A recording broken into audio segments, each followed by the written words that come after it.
Once upon a time in a lush vineyard, there was a cunning fox named Felix. Felix loved the taste of fresh, juicy grapes. Every day, he would wander the vineyard, staring longingly at the clusters of grapes hanging high above him.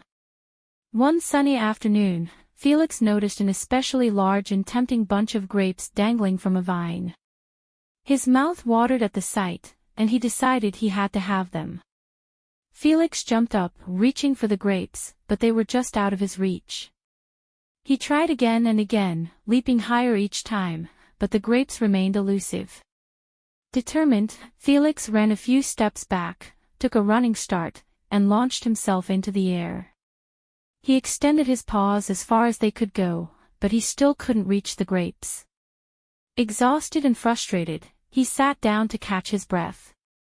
Felix looked up at the grapes, and in a moment of resignation, he muttered to himself, "Those grapes are probably sour anyway. They're not worth the effort." With that, he turned and walked away, leaving the grapes hanging on the vine. As Felix trotted off, he couldn't help but feel a pang of disappointment.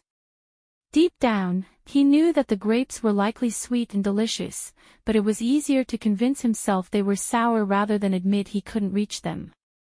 And so, Felix continued his search for easier prey, leaving the tantalizing grapes behind. The grapes, glistening in the sunlight, remained untouched, a silent reminder of Felix's unfulfilled desire and the power of self-deception.